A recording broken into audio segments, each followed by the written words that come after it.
कुछ तकनीकी व्यवधान के कारण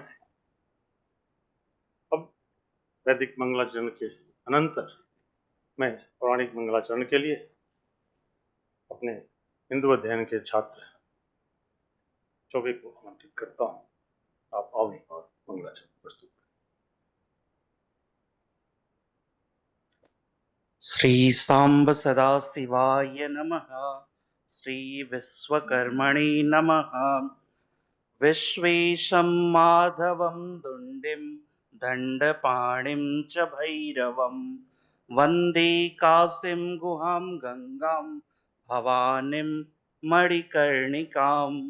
दंसपाल महावीर सुचित्र कर्मकारक विश्वकर्मन् नमस्तुभ्यं सर्वाभीष्टप्रदायक। ओम विश्वकर्मणे नमः। धन्यवाद उत्कर्ष। अब अवसर उपस्थित है अपने आज के मुख्य वक्ता प्रोफेसर विजय शंकर शुक्ल जी के स्वागत का। तो मैं केंद्र के समन्वयक आचार्य द्विवेदी जी से निवेदन करूंगा कि सर का अंगवस्त्र एवं माल्य के साथ स्वागत।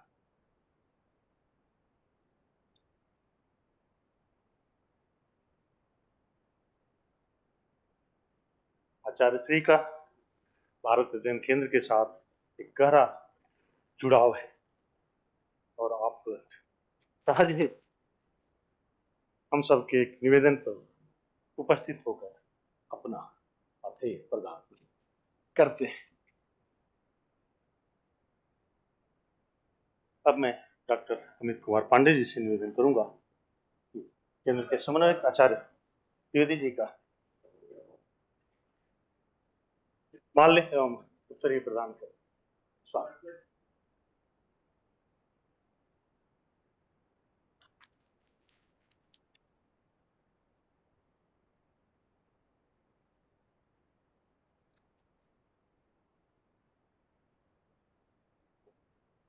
तो बहुत विलंब न करते हुए, चूंकि समय का एक लिमिट है, तो मैं वाचिक स्वागत एवं विषय प्रवेश के लिए केंद्र के समन्वयक आचार्य द्विवेदी जी को आमंत्रित करता हूँ। सर।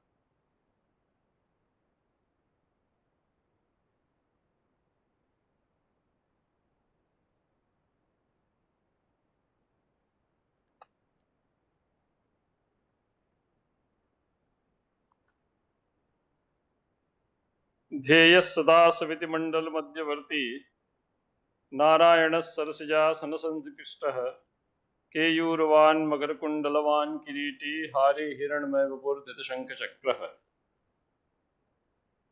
भारत अध्ययन केंद्र काशी हिंदू विश्वविद्यालय के द्वारा वास्तुविद्या इंडियन साइंस ऑफ आर्किटेक्चर इस मुख्य विषय पर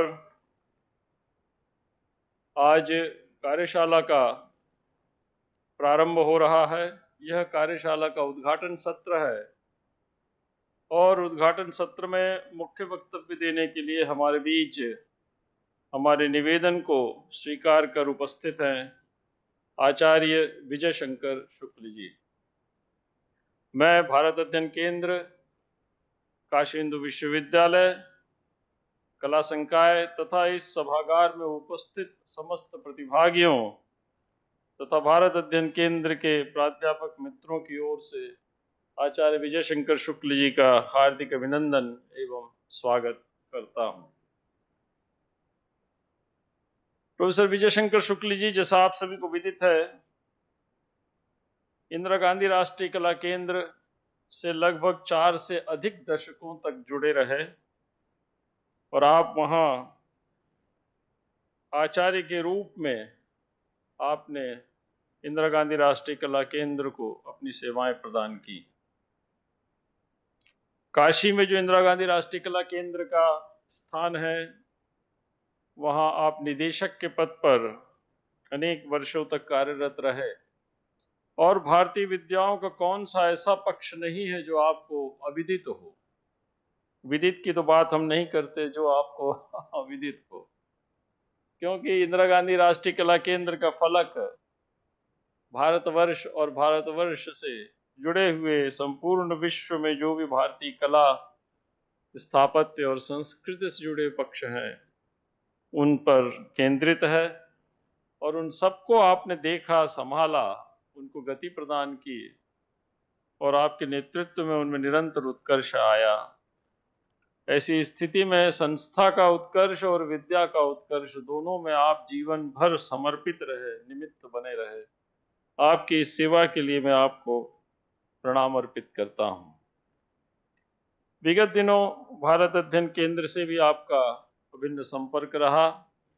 काशी हिंदू विश्वविद्यालय ने आपकी इस सुदीर्घ सेवा को देखकर भारत अध्ययन केंद्र में आपको विजिटिंग प्रोफेसर के रूप में नियुक्त किया, और आपके मार्गदर्शन में केंद्र अनेक नवीन योजनाओं को क्रियान्वित करने में सफल रहा।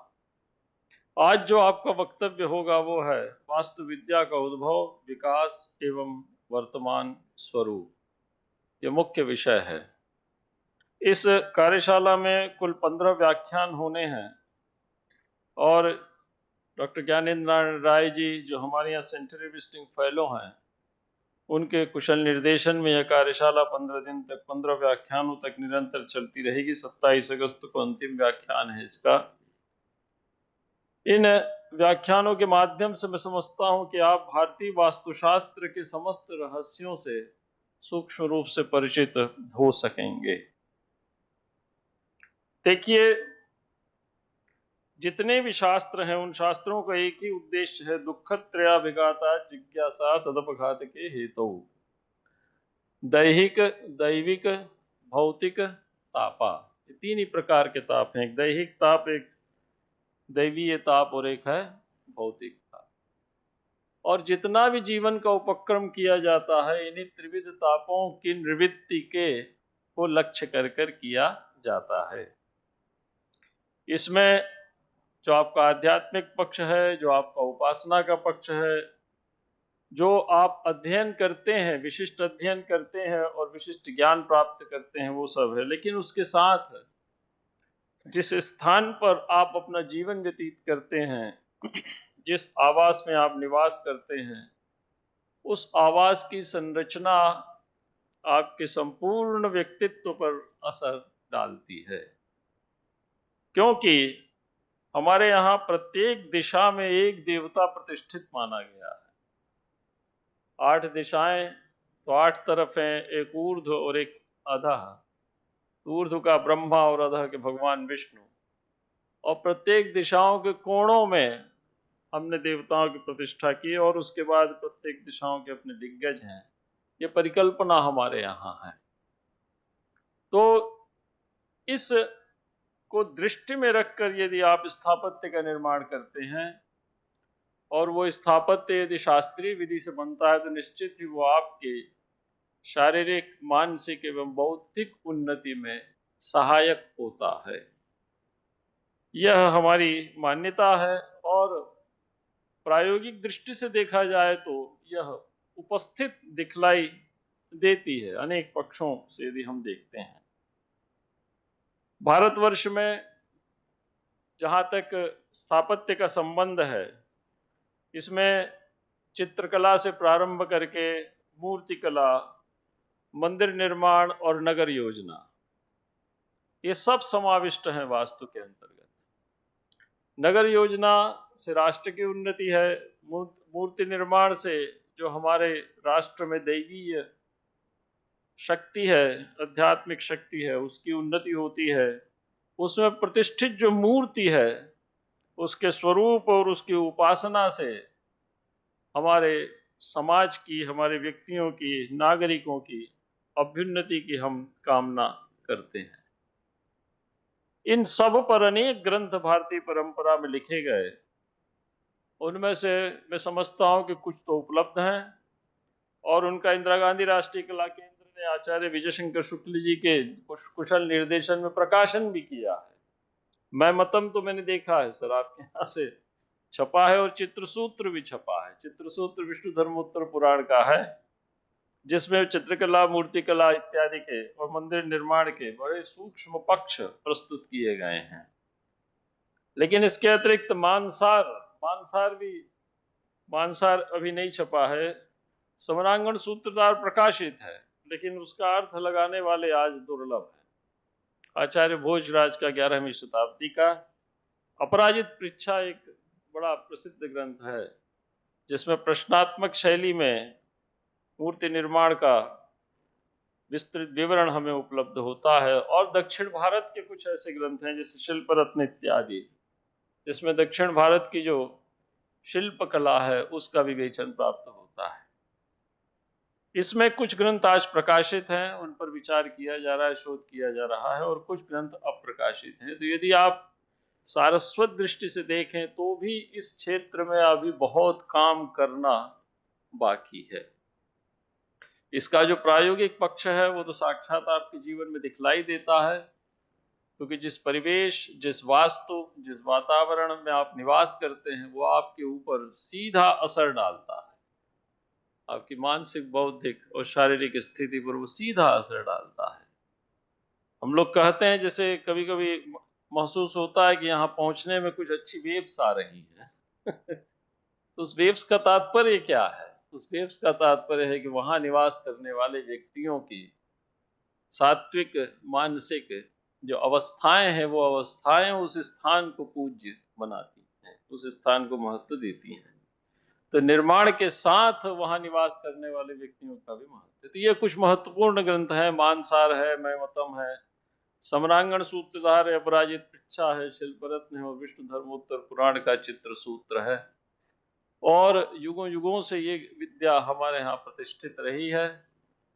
आज इसका व्यावसायीकरण भी हुआ है, वो अपनी दृष्टि से एक सीमा तक ठीक है, लेकिन भारत अध्ययन केंद्र ने अपनी भारतीय विद्याओं में निहित इस वास्तुशास्त्र रूपी जो महत्वपूर्ण विद्या है, इस विद्या को जन जन तक पहुंचाने के लिए इस प्रकार की कार्यशाला की है। आप सभी विद्यार्थी इससे जुड़े, प्राध्यापक इससे जुड़े, मैं आप सभी को इस भारत अध्ययन केंद्र की तरफ से आप सभी के प्रति धन्यवाद ज्ञापित करता हूं। और प्रतिदिन समय पर उपस्थित होकर इससे जोड़कर आप लाभान्वित हो, ये हमारी आपसे प्रार्थना है।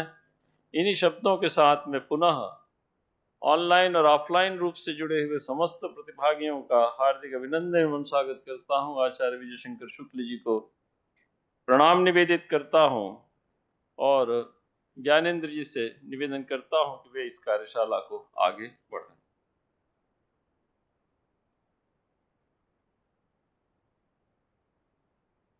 बहुत बहुत धन्यवाद आदरणीय।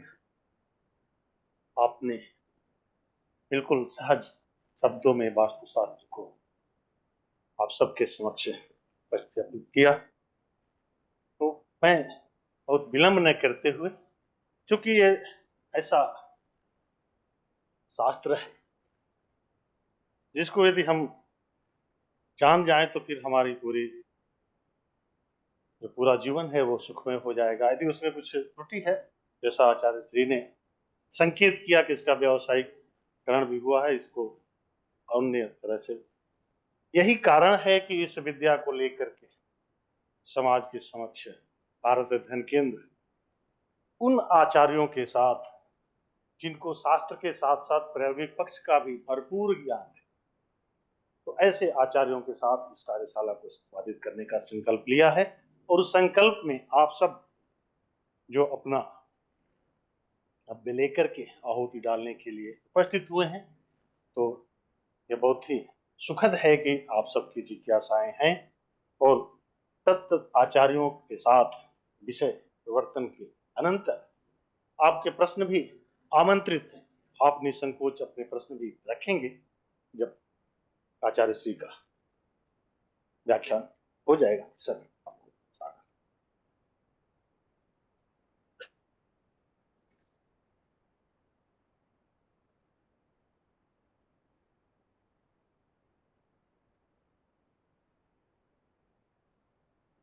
कौन सा है?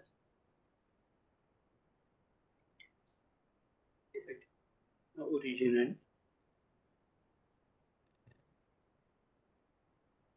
कि मेनू की वो कहाँ गया?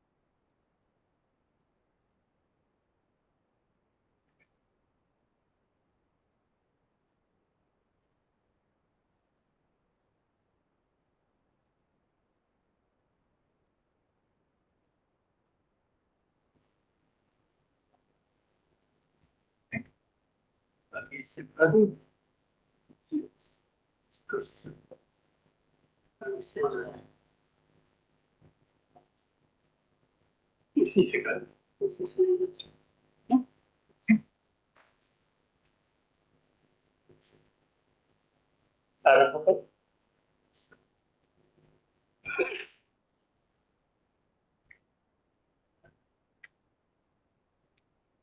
भारती भारती भेषजोषा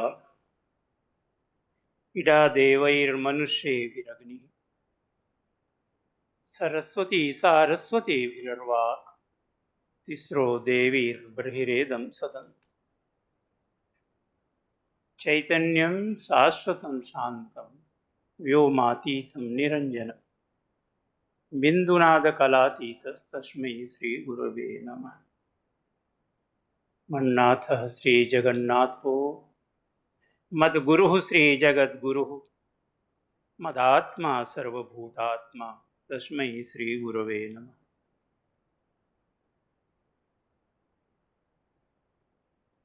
परम सम्माननीय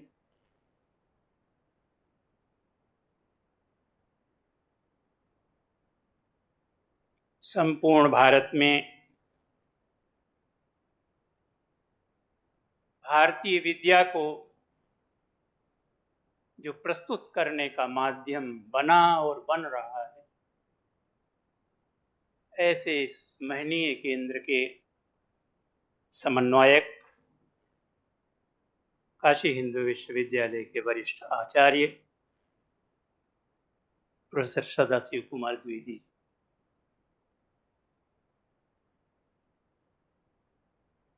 विश्व के सबसे प्राचीन विज्ञान पारंपरिक रूप से चर्चा करने के लिए जिन्होंने यह मंच तैयार करने में अत्यधिक परिश्रम किया, ऐसे इस कार्यशाला के संयोजक डॉक्टर ज्ञानेंद्र राय जी,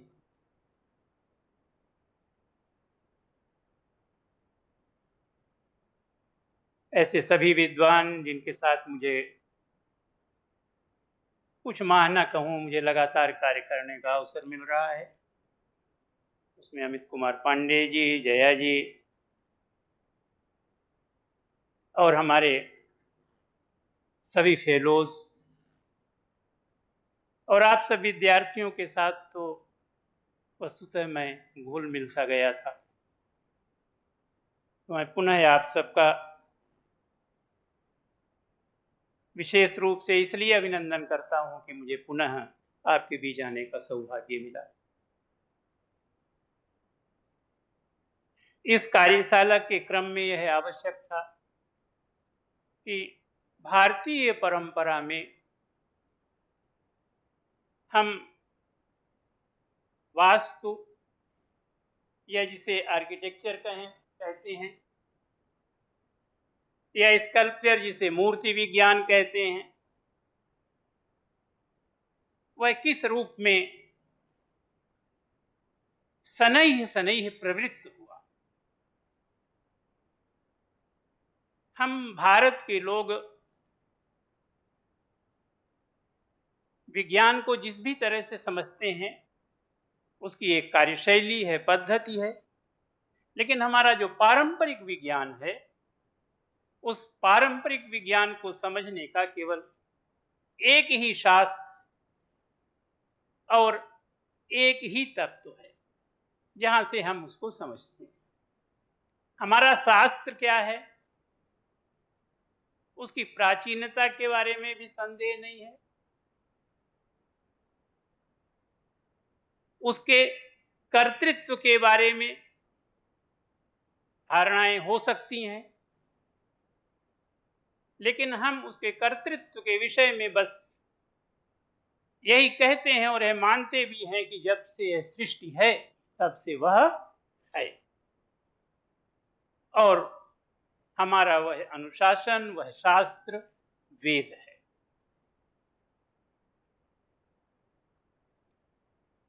वेद का उद्देश्य केवल यही है कि हम जो कुछ न जानते हो उसके द्वारा जान सकते हैं।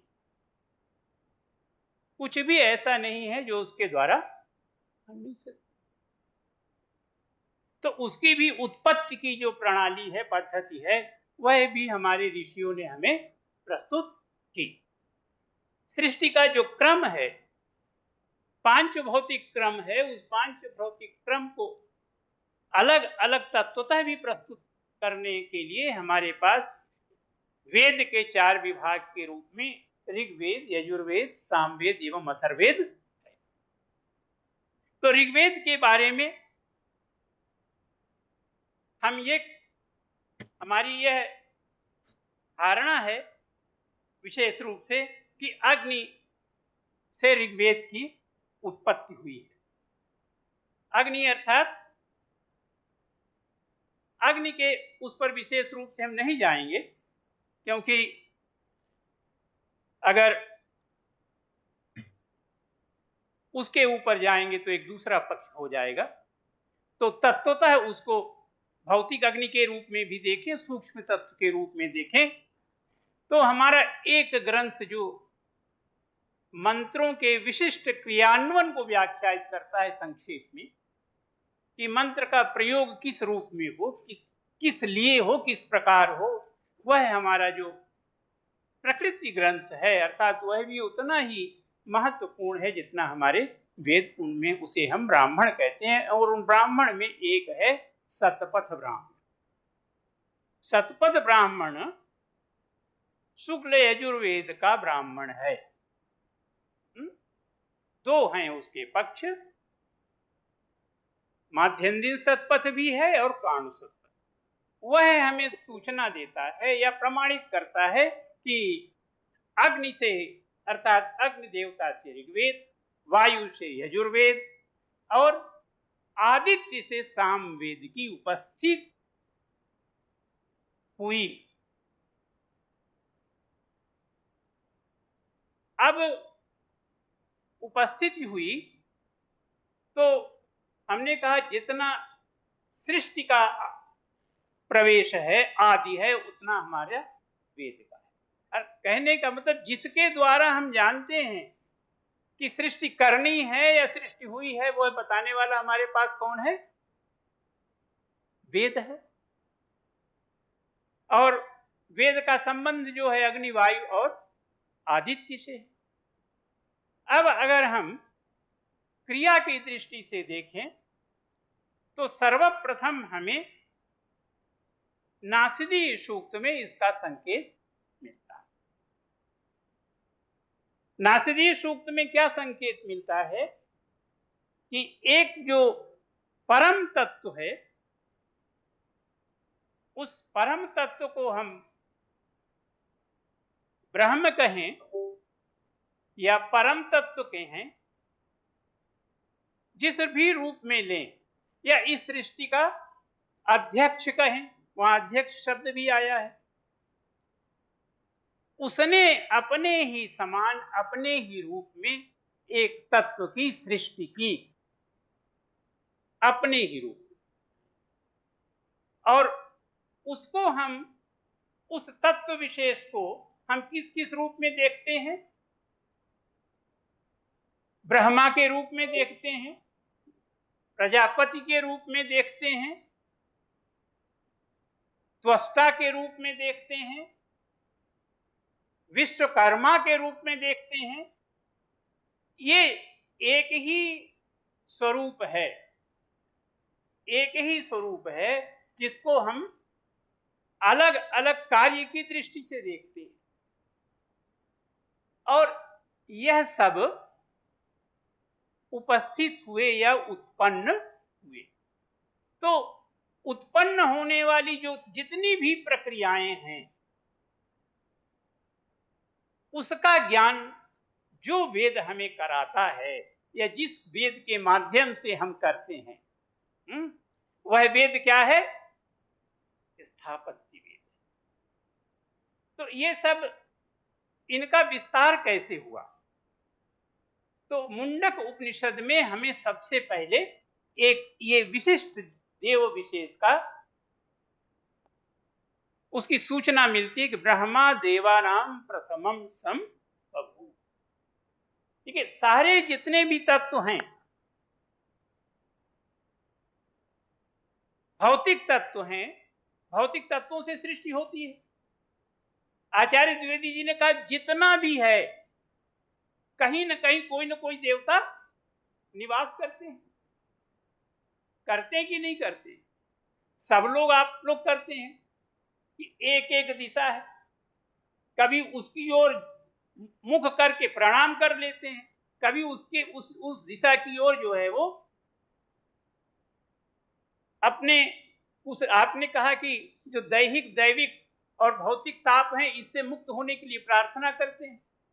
तो करते हैं ना कि प्राच्याम रक्षत रक्षत भैरवी, हाँ, उदिच्याम रक्षत कौमारी। क्या है? प्राच्याम खुल रहा है, आग उल्टा ऐसे चलिए ना, उल्टा क्यों चल रहे हैं? प्राच्याम रक्षत कौमारी। आगे आई वायव्याम मृगवाहिनी दक्षिणे अवत वाराही नैऋत्याम खड्गधारणी उदीच्याम पाद कौमारी ईशान्याम शुक्रधारणी। तो एक एक और एक एक तत्व को देखते हैं ना, नाम अलग अलग है, नाम अलग अलग है। क्योंकि सबसे पहले ही कह देते हैं कि हम किसकी स्तुति कर रहे हैं? उस परम की स्तुति कर रहे हैं, परम भगवती की कर रहे हैं, जिसको कुछ भी कहिए। चामुंडा के रूप में कहिए, महालक्ष्मी के रूप में कहिए, किसी भी रूप में कहिए। तो एक तत्व जो परम सबकी सृष्टि करने वाला है, सृष्टि निर्माण की प्रक्रिया हमारे सामने उपस्थित करने वाला है, वह कौन है? वो ब्रह्मा है। ब्रह्मा देवानाम। और काम क्या है उनका? जो मूल विश्व से करता संपूर्ण जो है, एक दो तरह के स्वरूप आपके एक सामने आएगा, माइक्रोकास्म आएगा, और एक आपके सामने माइक्रोकास्म आएगा। एक संपूर्ण सृष्टि को बनाता है और दूसरा सृष्टि के अलग अलग अवयवों का निर्माण करता है। तो जो बनाने वाला सृष्टि, अब जितने बनाने वाले हैं, जो बनने वाले हैं, उनकी एक बात बहुत निश्चित है, क्या है? कि उनका जो है क्षरण भी होगा। कोई भी आर्किटेक्चरल डिजाइन, कोई भी ऐसा आर्किटेक्ट है कि कुछ बनाया हो और वो उसी तरह से हो, नहीं है। तो ये जितने भी ये तत्व हैं, ये सब क्षरण होने वाले हैं। पर उसके तुलनात्मक उसमें जाइए तो जितना आगे से आगे जाएंगे उसका समय निर्धारित होता चला जाएगा। अब इन सब बातों को जो विश्वस्य कर्ता और भुवनस्य गोप्ता का जो स्वरूप है, क्योंकि बनाना है तो उसकी रक्षा भी करनी है, तो ये दायित्व जो है हमारे आदि उसमें किसको जाता है? ब्रह्मा को जाता है। और यहीं से हमारा ये बात कौन कहता है? अथर्ववेद का उपनिषद कहता है। इसलिए अथर्ववेद के साथ जो ये ब्रह्मा का जो संबंध है, जिसको कहें एक चीफ आर्किटेक्ट का जो संबंध है, उसके कारण उस वेद का भी संबंध किससे है? अथर्ववेद से है। इसलिए अथर्ववेद के रूप में हम स्थापत्य वेद या आर्किटेक्चर को देखते हैं। उसमें सारी चीजें आ जाएंगी। जब हम वास्तु की बात करेंगे, वास्तु अभी स्थापत्य वेद इसलिए कहा कि वास्तु कहने से वह संकोच हो जाता है। भाषा विज्ञान में एक अर्थापकर्ष है, अर्थ संकोच है, तो ये बड़ा सीमित शब्द बना देता है, क्योंकि वो उसका जो संस्कृत में धातु के साथ बस निवासी के साथ है, तो जो रहने योग्य स्थान है वह वास्तु है। लेकिन जो स्थापत्य वेद है वो किस रूप में है? वो विश्वस्य कर्ता की स्थिति है, इसलिए वह उसका जो स्वरूप है वो माइक्रोकॉस्म के रूप में है। अब ये प्रक्रिया आगे कैसे चली? मैंने कहा कि और भी तत्व आए। एक प्रजापति का स्वरूप आया। अब हमारी क्या अवधारणा है? हमारी का मतलब हमारी भारतीय परंपरा की क्या अवधारणा है कि हम प्रत्येक वस्तु, प्रत्येक पदार्थ में जो है वही शक्ति देखते हैं जो हम में है। अगर वह शक्ति ना होती तो हम क्यों कहते ईशावास्यमिदं सर्वम? तो अब एक तत्व है जो गूढ़ रचना करने वाला है, दूसरा तत्व क्या है? हमने कहा प्रजापति का भी वही कार्य है। तो लेकिन कार्य एक तो हो नहीं सकता। कार्य एक हो सकता है किसी का? तो बस एक ही कार्य को दो लोग करने वाले हैं, तो दोनों का स्वरूप जो है प्राप्ति अलग होगी, कुछ न होगा। तो प्रजापति का क्या हुआ कि अगर उसके पहले मंत्र के बाद दूसरे में जाएंगे, उसमें तो क्या है? आत्मदा बलदा यस्य, मंत्र भूल रहा हूं मैं। तो पहले तो उसने भी सृष्टि की, वह प्रधान हुआ, क्योंकि हिरण्यगर्भः समवर्तताग्रे भूतस्य जातः, वह प्राणी मात्र का स्वामी हुआ उत्पन्न होते ही। तो अब लेकिन वह प्राणी मात्र में जो शक्ति का संचार है वह किसके माध्यम से हुआ? प्रजापति के माध्यम से हुआ। इसलिए हमारी शक्ति का संचार उसी रूप में रहे। तो हम घर की जो भी क्रिया करते हैं या घर में जो कुछ भी किसी को प्रदान करते हैं, उसमें जो पहला प्रदान करते हैं किसको करते हैं? इदम प्रजापतये न मम। हम जो आहुति देते हैं वह प्रजापति के लिए देते हैं, अपने लिए नहीं देते। एक स्वरूप और आया, हमने कहा कि इसके बाद विश्वकर्मा आया। विश्वकर्मा देवता के रूप में आए, और एक त्वष्टा का स्वरूप आया। इनके हम आगे धीरे धीरे इन पर चर्चा करते रहेंगे। अब ये चर्चा इसलिए विशेष रूप से आवश्यक है कि हम सब जब कोई निर्माण करते हैं या घर बनाते या करते हैं, तो जो प्रमुख तत्व है उसको अलग रख करके सोचते हैं। तो एक ही हम भले जो है अथर्ववेद जो है वो स्थापत्य वेद अथर्ववेद का उपवेद हो, लेकिन देव तत्व के रूप में जो वास्तु के देवता हैं, जो स्थापत्य के देवता हैं, उनकी चर्चा ऋग्वेद में भी विस्तृत रूप से आई है, कोई संक्षेप में भी नहीं आई है। उनके ऊपर विशेष रूप से 7वें मंडल में पूरे के पूरे सूक्त समर्पित हैं, और उस सूक्त को हम वास्तुस्पत्ति अर्थात वास्तु के अधिपति देवता के रूप में उनकी चर्चा आई है। ये पूरा का पूरा ये 7वें मंडल का जो है, 7वें मंडल का 54 और 55 सूक्त है, जिसके ऋषि हैं मैत्रा, वरुण और वशिष्ठ, और ये वास्तुस्पत्ति और इंद्र के अगले 2 से 8 मंत्र जो हैं वो वास्तुस्पत्ति के हैं। और एक केवल 3 सूक्तों का जो है ये 54वां सूक्त जो है वो वास्तु देवता के लिए समर्पित है। तो मैं विशेष रूप से इस बात को ये पीपीटी में आप देख लेंगे, क्योंकि भावगत जो अनुवाद है, जो हम सब लोग समझ सकते हैं वो है श्रीपाद दामोदर सातवलेकर जी ने किया है।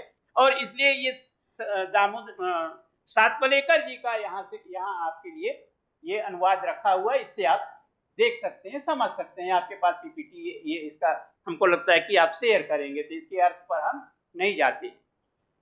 किसी देव तत्व से हम प्रार्थना क्या करेंगे? कोई भी एक मंत्र कोई भी ले लीजिए मंत्र। आप प्रातः गायत्री मंत्र का स्मरण करते हैं, किसके लिए करते हैं? अपनी प्रज्ञा के लिए करते हैं। वास्तु के देवता के लिए करेंगे अगर, तो किसके लिए करेंगे? कि हमारे घर में हर प्रकार से जो है सुख और शांति रहे। आचार्य द्विवेदी जी ने कहा जो है, और जो लोग आए वो भी प्रसन्न रहे, जो है सभी किसी भी प्रकार की अशांति ना हो। और इसमें एक तत्व और आया जो है, उस तत्व के लिए जो है एक सभा के रूप में जो है, वास्तु सभा के अधिपति के रूप में आया। लेकिन जो सभा शब्द है जो है वह वेद में और बाद में भी अच्छे अर्थ में नहीं लिया गया है। सभा उसे कहते थे जहां द्यूत के लिए आमंत्रण दिया, मतलब द्यूत अक्ष का प्रसंग होता था, पांसे खेले जाते थे, वह स्थल क्या कहलाता था? सभा के रूप में होता था। तो यहाँ तो उसके लिए भी जो है हर तरह से ये प्रार्थना की गई कि हमारे घर में सुख शांति रहे। यह केवल ऐसा नहीं है कि केवल इसी जगह आया है, और भी ऋग्वेद में कई स्थलों पर जो है वास्तु के अधिपति के रूप में वास्तुस्पति का उल्लेख आया है। हम करेंगे क्या जो है, कैसे कैसे डेवलपमेंट होता है? देखिए, दो, एक हमारी सबसे बड़ी जो हमारी भारतीय विज्ञान है वह है कि ब्रह्मांडीय संरचना को समझना और ब्रह्मांडीय संरचना को प्रतीक रूप में उपस्थित करना। और इस प्रतीक रूप में उपस्थित करने में सबसे बड़ा जो योगदान है वो स्थापत्य वेद का। तो कहाँ करेंगे? हमने कहा कि संबंध क्या है? अग्नि से ऋग्वेद का संबंध है, वायु से यजुर्वेद का है, आदित्य से सामवेद का संबंध है। और उसकी दृष्टि से भी देखें तो अग्नि का जो स्वरूप है वो पार्थिव स्वरूप है। हाँ, भौतिक अग्नि भी है, अंतरिक्षस्थ भी है और दिलोकस्थ भी है। जो है उसको सबसे जो उपस्थित करने का सबसे बड़ा हमारे ऋषियों ने योगदान दिया वह था यज्ञ संस्था की प्रस्तुति। यज्ञ संस्था को, ब्रह्मांडीय तत्वों को पृथ्वी पर जो है वह उपस्थित करना, और उसके लिए जो सबसे बड़ी चीज हुई वो यज्ञ वेदियों का निर्माण। ये यज्ञ वेदी जो हैं, विशेष रूप से जो 3 यज्ञ वेदियां हैं, ये आहवनीय वेदी है, पीछे गोलाकार जो एक आपको दिख रही है वो गार्हपत्य वेदी है, और एक इसमें आया नहीं है, इसके साथ में एक अर्धचंद्राकार वेदी होती है, उसको कहते हैं दक्षिण वेदी। एक अर्धचंद्राकार, एक गोलाकार, एक आयताकार। ये पूरी की पूरी जो ब्रह्मांडीय तत्वों का एक पूरे के पूरे अंतरिक्ष को देने वाली दक्षिण वेदी जो है, गार्हपत्य जो है पृथ्वी का करती है। और ये एक तरह से हमारा उपलब्धि क्या है, हमारी योजना क्या है? स्वर्ग कामो यजेत।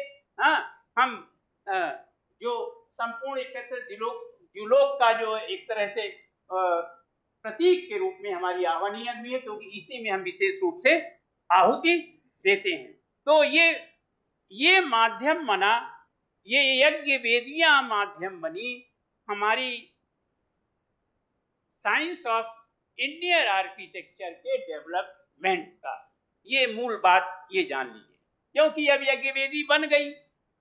अब यज्ञ वेदी बन गई तो अब यज्ञ मंडप भी बनाएंगे। ये दक्षिण वेदी की बात कर रहे हैं। ये आप ये साइंस देखो, हम बहुत स्कूल में जा रहे हैं, अभी उसके यूनिट्स पर नहीं जा रहे हैं, क्योंकि यूनिट्स के लिए अभी आगे चर्चा होगी।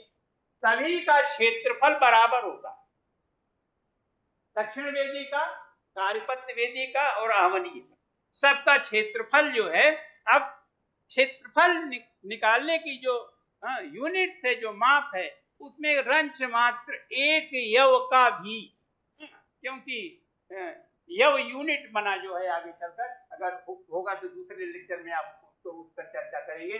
तो ये जो स्ट्रक्चर है हमारा यज्ञ वेदियों का, अब केवल इतना ही नहीं था। जो आर्किटेक्चर में जितना हम डेवलप थे, अर्थात भारत जितना डेवलप था, आज से 5000-6000 वर्ष पहले की बात हो रही है। जो ये बात जो हो रही है, ये कोई 1000, 2000, 2500 की नहीं हो रही। और सारा का सारा ओरल ट्रेडिशन में जाता।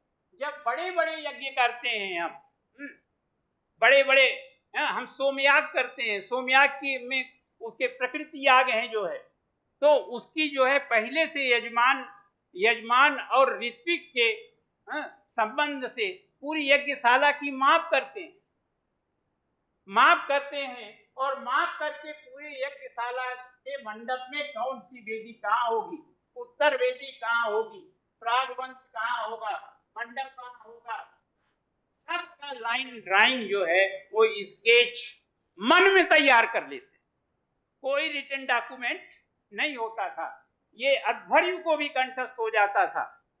एक बार और जो यजमान है उसको भी हो जाता था, क्योंकि अध्वर्यु जो है वो एक्टिंग प्रीस्ट कहने से अर्थ संकोच होता है, मैं बार बार उसको कह रहा हूं। और यजमान जो मुख्य रूप से जो अपने उद्देश्य के लिए, अपने संकल्प के लिए सारा यज्ञ कर रहा है, और ब्रह्मा सब पर नियंत्रण चूंकि करता था, तो तीन के पास तो सारे के सारे डॉक्यूमेंट बिना लिखित भी वो रहते थे। अब ये अभी भी कोई आर्किटेक्ट ये ट्राई नहीं बनाने में, उसको 10 बार बताएं तो उसको भी समझ में नहीं आएगा। इस तरह की केवल एक लाइन ड्राइंग नहीं है। एक पुस्तक यहाँ लाइब्रेरी में होगी, इलस्ट्रेटेड डिक्शनरी ऑफ वैदिक रिचुअल्स, हमको प्रकाशित करवाने का उसको सौभाग्य मिला। उसमें हमने इसको जबरदस्ती दिया था 16 लाइन ड्राइंग्स को। तो ये लाइन ड्राइंग जो हैं, ये हमारे वास्तु के प्रारंभिक वो हैं। अब ये सारा जो डेवलपमेंट है, अब आप कहेंगे कि ये तो दिखाई नहीं पड़ा, इसको दिखाई देना चाहिए धीरे धीरे धीरे धीरे, कि नहीं दिखाई देना चाहिए। अच्छा, अब हम बताना भूल गए, जो हमारे वास्तुपति हैं, वास्तुपति हैं, उनकी खुद की आइकनोग्राफिकल डिटेल जो है हमारे और भी देवताओं की बड़ी सुंदर दी गई कि वो अपने सुंदर हाथों से जो है वो अच्छे विशेषण दिए गए हैं। तो इस पीपीटी में एक पूरा सा सेक्शन है जहां वास्तुपति के बारे में देख लेंगे। अब अगर क्रम से आप आइए, अभी हम चर्चा कहाँ कर रहे थे? हमने वेद की चर्चा की, आपके सामने उपनिषद की चर्चा की, और इसके पहले जितना सारा चर्चा जो सूक्ष्म रूप से हम बता रहे हैं, किसकी बता रहे हैं? वेदांग की बता रहे हैं। तो वेदांग के समय तक हमारा जो साइंस ऑफ आर्किटेक्चर का जो स्वरूप था वो एकदम बहुत उन्नति हो गया था, क्योंकि हम तब सहस्र स्तंभों वाला प्रासाद बना चुके थे। हम केवल जो ऐसा नहीं था कि जो हम मंडप बना रहे थे या महल बना रहे थे वो एक अंग को लेकर अर्थात एक दिशा की ओर बना रहे थे। जब हमने इसके ऊपर यज्ञ मंडप बनाया, जब यज्ञ मंडप का निर्माण किया, तो यज्ञ मंडप में 4 द्वारों की प्रतिष्ठा थी। 4 द्वार और सामान्य रूप से 16 स्तंभों की प्रतिष्ठा की। प्रत्येक स्तंभ के देवता का स्वरूप निश्चित किया, और प्रत्येक द्वार को जैसे कि अब वो परंपरा कैसे आगे बढ़ रही है, आइकनोग्राफी में आपने देखा, एक दुर्गा सप्तशती का उदाहरण लिया। यहाँ भी पूर्व का द्वार जो होगा वो ऋग्वेद का द्वार होगा, जो दक्षिण का द्वार होगा वो यजुर्वेद का द्वार होगा, जो पश्चिम का द्वार होगा वो सामवेद का होगा, जो उत्तर का होगा वो अथर्ववेद का होगा। अब जो ड्वेलिंग प्लानिंग है, जो रहने की, देखिए बैठना हो, रहना हो, हाँ, देखना हो, ये सारी की सारी जो योजना है वह किसकी है? वो स्थपति की है। अभी स्थपति कैसे आ रहा है उस पर भी विचार धीरे धीरे करेंगे। तो ये सारी प्लानिंग हम वेदांग का समय हम विशेष रूप से जो हमारे सामने हम लोग मानते हैं कम से कम आज से 2800 वर्ष पूर्व जो है वो हमारे जो 6 साइंसेस जो ऑक्सिलरी टू वेदास, जो हमारे उपविज्ञान हैं जिनसे हम वेद को समझ सकते हैं, वो पूरी तरह से आ गए थे। कौन कौन से आ गए थे? शिक्षा भी आ गई थी, शिक्षा, व्याकरण, निरुक्त, और सबसे बड़ी चीज भारत का अगर विकास हुआ है, हम अगर अपने को विकसित कह सकते हैं, तो ये जो संस्था है जो कल्प वेदांग है, कल्प वेदांग ने हमें साइंस ऑफ आर्किटेक्चर दिया। सारे के सारे विज्ञान जो है, सबसे बड़ी चीज जो हमारी संस्कृति का जो अनुशासन है, जो इंडियन कॉन्स्टिट्यूशन है, वह भी हमें किसके माध्यम से मिला?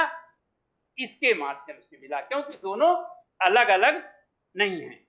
तो ये वेदांग काल तक हम काफी विकसित स्वरूप में अब आ गए, और वेदांग काल के बाद हमें एक परिष्कृत जो हर तरह से हमारी समाज का जो दर्शन होता है वो रामायण में होता है।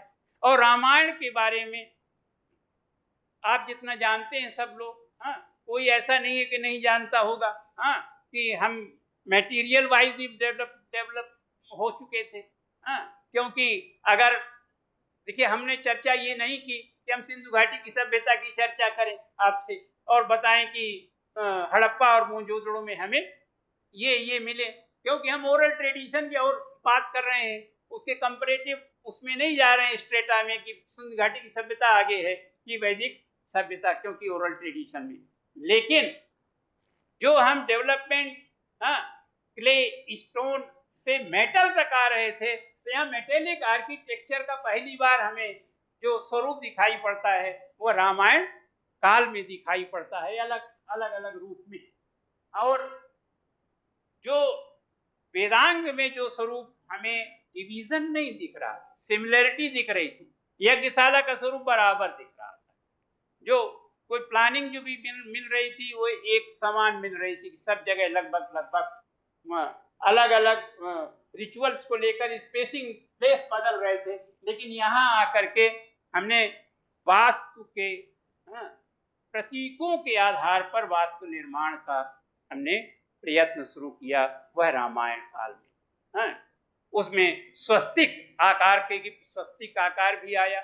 हम सर्वतोभद्र की अवधारणा को हमने देवताओं के घर में देवताओं के निवास को, देवताओं की जगह को निश्चित किया। ये निश्चय किसके कब हुआ? हमें रामायण में, क्योंकि वहां हम 16 स्तंभों तक ले जाते हैं।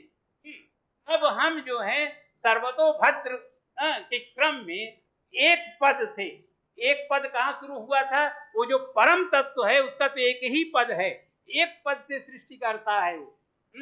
बाद में वही क्या है कि एक पाद से सृष्टि करता है, एक पाद से इसका निर्माण करता है।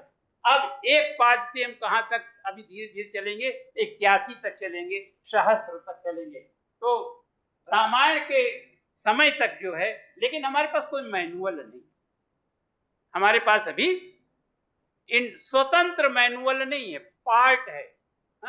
यज्ञ हम करने जा रहे हैं तो हमें यज्ञ वेदी की रचना करनी है, नाप जोक करनी, यूनिट बनाना है, तो हमारे पास सूत्र है।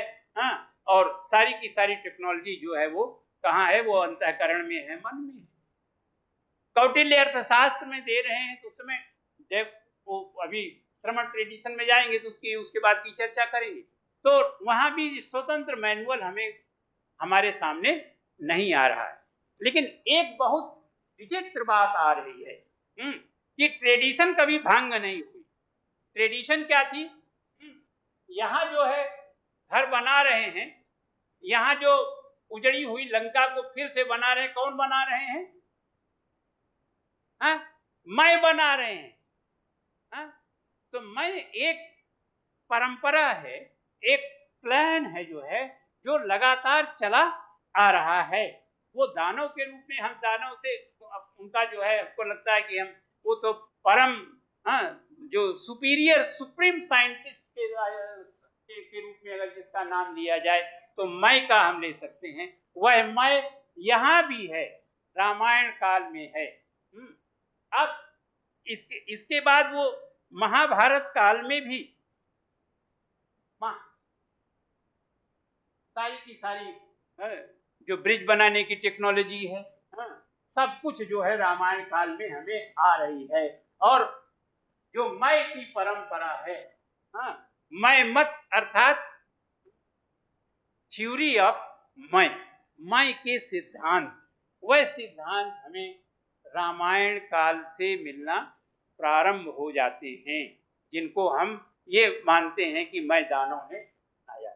और वह परंपरा हमें लगातार महाभारत में भी उसी रूप में हमें, अब ये टेक्नोलॉजी जो है, ये टेक्नोलॉजी बात अपने जो मॉडर्न अगर उसमें देखें तो बहुत बाद में डेवलप हुई।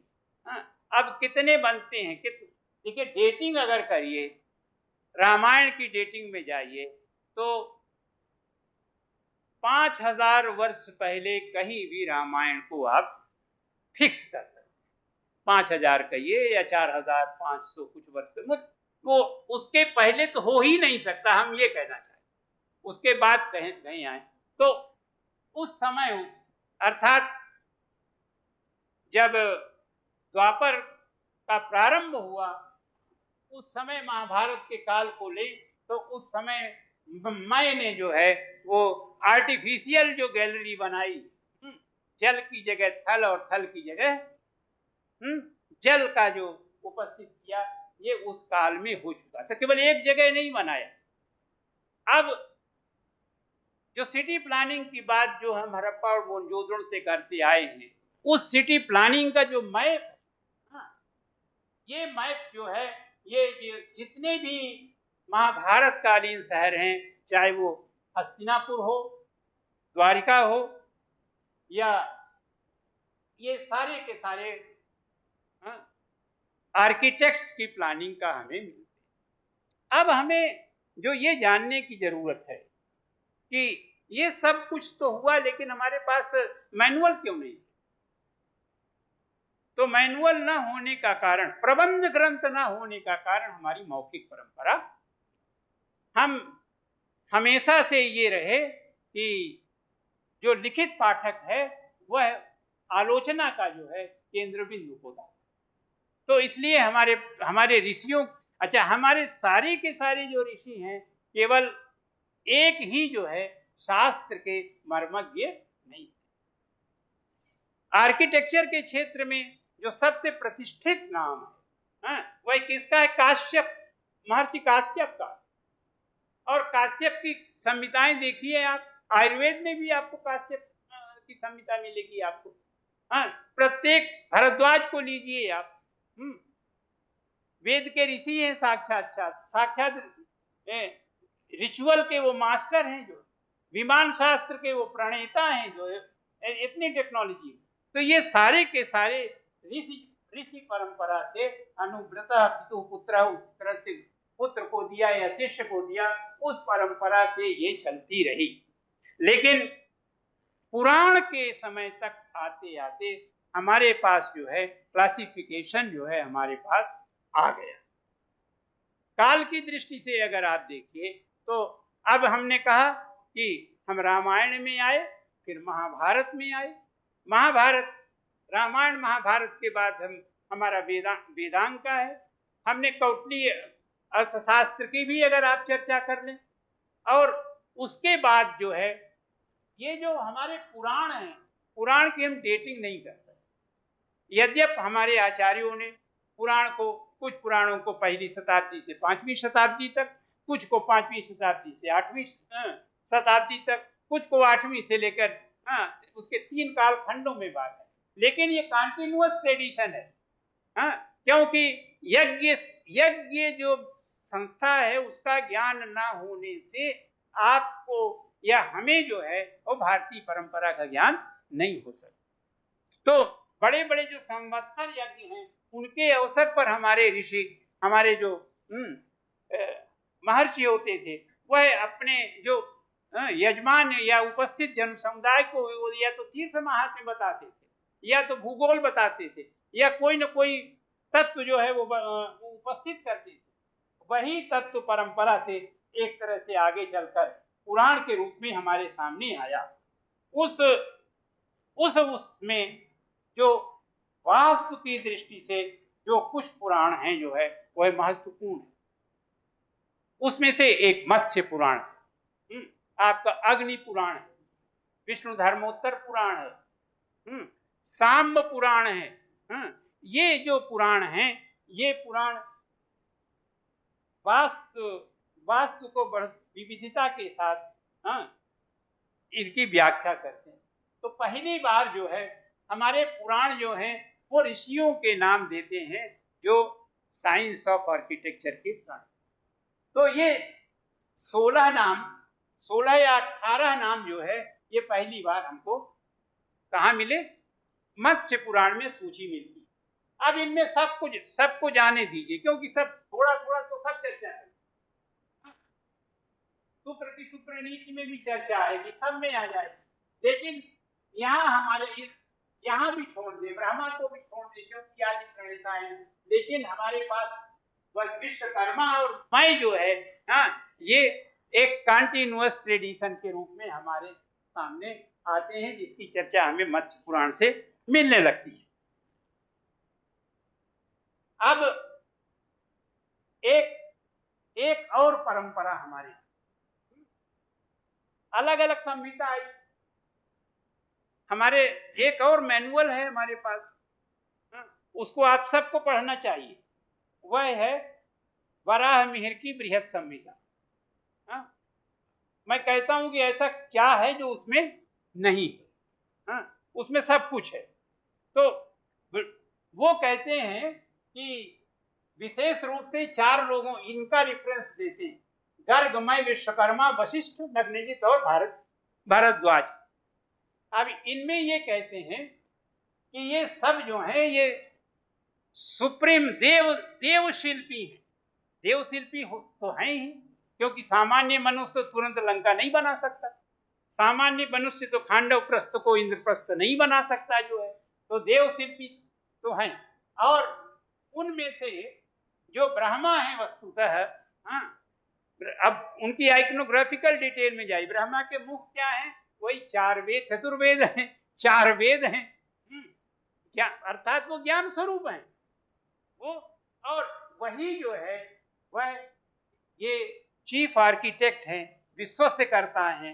तो ये 4 रूपों में विश्व का निर्माण करते हैं, विश्वकर्मा के रूप में, मैं के रूप में, त्वष्टा के रूप में और मनु के रूप में। मनु का भी आर्किटेक्ट के रूप में है। और इन्हीं के पुत्र इसके पुत्र जो है विश्वकर्मा, मैं, त्वष्टा, इन्हीं के पुत्र क्या कहलाए? यहां से साइंस ऑफ आर्किटेक्चर की शुरुआत होती, जहां से हम लोग पढ़ते हैं। इसके पहले वाली जो थी वो क्या थी? भूमिका थी। यहां से हमें लगता है कि अब हमारी बात समझ में आ जाएगी, क्योंकि 2 बातें हैं। एक बात यह है कि रामायण में जो रिफरेंस है उसके ऊपर हमें संदेह नहीं करना, क्योंकि वहां उनका भगवान वाल्मीकि का संकल्प। मॉडर्न साइंस में, मॉडर्न हम वराहमिहिर को इसलिए कहते हैं कि हमको तब बातें समझ में आने लगती हैं, हम थोड़ा भी जानेंगे तो हम समझें। तो वो ये बात कहते हैं कि जो विश्वकर्मा, मैं और त्वष्टा और मनु, ये ब्रह्मा की ही 4 संतानें हैं, और इन्हीं की संतानें हैं स्थपति, सूत्रग्राहिणी, वर्धकी और तक्षक। अब ये जो स्वरूप है 4 अलग अलग, इनका कोई महत्व नहीं है। इसमें से जो चीफ आर्किटेक्ट है वह हम अब सबको स्थपति कह देते हैं, क्योंकि जो स्थपति की जो ट्रेनिंग है वो सीधे सीधे किससे है? विश्वकर्मा से है। या ये कहिए कि स्थपति की जो ट्रेनिंग है वो विश्वकर्मा से भी है, त्वष्टा से भी है, मनु से भी है और मैं से भी है। इसलिए सारी ट्रेडिशन में स्थपति का नाम नहीं बदला। सारी भारत की सारी परंपराओं में स्थपति का नाम, आचार्य द्विवेदी जी ने ग्रंथ का नाम लिया शिल्परत्न, लिया ना, तो शिल्परत्न की मैन्युस्क्रिप्ट में क्या लिखा है? वो स्थपति ही लिखा, स्थपति निरंजन महापात्र। तो दक्षिण की ट्रेनिंग जाए, दक्षिण की परंपरा में जाएंगे, मैं की परंपरा कहां से? सबसे पहले तो लंका बनाया ना, तो लंका बनाया तो तमिलनाडु में ही आएगा। तो सारा का सारा जो द्रविड़ साउथ इंडियन आर्किटेक्चर या द्राविड़ शैली जो आपकी जिसको कहेंगे, वह उस शैली का सारा प्रभाव कहाँ मिला? मैं के उसमें मिला। तो ये स्थपति जो है पश्चिम की परंपरा, पश्चिम भारत की परंपरा में जाएंगे तो वहां भी चीफ आर्किटेक्ट क्या है? स्थपति। क्योंकि ये वह साइंटिस्ट है जो सबको ट्रेंड करने वाला है। तो स्थपति ही ट्रेंड करता है सूत्रग्राही को, सूत्रग्राहीन को। अर्थात प्रिपरेशन ऑफ ड्राइंग जो है, उसका जो क्रम जो तैयार हुआ, सबसे पहले वो उसकी परंपरा में जाएंगे भारत में, तो वह भी 2500 साल से शुल्ब सूत्र से तो आपको एकदम मिलना शुरू हो जाता है। और आकर के चौथी पांचवी शताब्दी, दूसरी शताब्दी के बाद तो वो उसके इतने व्यापक वो मिल जाते। अब सूत्रग्राहीन स्थपति से ट्रेनिंग लेता है और ये सूत्रग्राहीन वर्धकी को देता। वर्धकी अर्थात जो पहले स्ट्रक्चर किससे होते थे? स्टोन से होते थे। बढ़ाना घटाना जो है, अपने यहाँ घटाना वाला काम नहीं हो, बढ़ाने वाला काम है। तो वर्धकी सूत्रग्राहीन से, अर्थात किस प्रकार एक भी यव के बराबर डिविएशन नहीं होता था। अभी तो इस हाल में देख लो आपको डिविएशन मिले, लेकिन 1000 साल पहले पुरानी ड्राइंग देख लो, आप स्ट्रक्चर देख लो, उसमें एक यव का अंगुल तो जाने दीजिए, डिविएशन नहीं है। कारण कि वो उसकी जो है सूत्रग्राहीन जो है वो इसके बारे में सोच ही नहीं सकता कि ऐसा भी हो सकता है जो है। और तक्षक को अगर अपनी भाषा में कहें तो कारपेंटर जो है, जो देव कारपेंटर है, वो है। अब ये बात जब चलने लगी तब अब सब खुलने लगा। अब साइंस जो है, अब देखिए एक आदमी ने अगर मैनुअल, एक आदमी ने, एक विद्वान ने कोई ट्रांसलेशन दे दिया किसी ग्रंथ का, तो अगले 3 वर्षों में 4 वर्षों में उस ग्रंथ के 20 ट्रांसलेशन। आज से जो है किसी भी ग्रंथ का 40 साल पहले तक कोई ट्रांसलेशन नहीं था। तो भारत में वास्तु की चर्चा केवल पुरोहित करते थे कि अच्छा हाँ घर बना लो, ये कर लो, ऐसा कर लो, हो गया। इसीलिए अपने जो पुरोहितों से बड़ा कोई आर्किटेक्ट नहीं होता था। अभी भी बनारस में मैं बड़े दावे के साथ कहता हूं कि पूज्य जो है रामचंद्र पांडे जी से बड़ा कोई वास्तु का ज्ञान नहीं रखने वाला, मतलब सारा शास्त्र जिनके उसमें, तो सब चीज जो है वो उनके होती थी। तो अब जैसे ही बृहद संहिताकार ने कहा कि नहीं ये लीनियज बन रही है, तो अगले 600 सालों में पूरा का पूरा जो है वह स्वरूप आ गया। मानसार जो है, मानसार थोड़ा बाद का ग्रंथ है, ये इस तरह का ग्रंथ है हिस्ट्री ऑफ इंडियन आर्किटेक्चर में, कि एक विद्वान सारे जीवन इस ग्रंथ पर काम करते चले गए, हम कह नहीं सकते कि उन्होंने इस ग्रंथ को समझा कि नहीं समझा। और इस तरह से समझा कि उन्होंने अपना घर भी जो है इसके आधार पर बनाया। स्वास्तिक पीठ पर उन्होंने भव्य घर बनवाया इलाहाबाद में, प्रयाग में। और जब तक रहे वो प्रयाग का सबसे सुंदर भवन था जो है।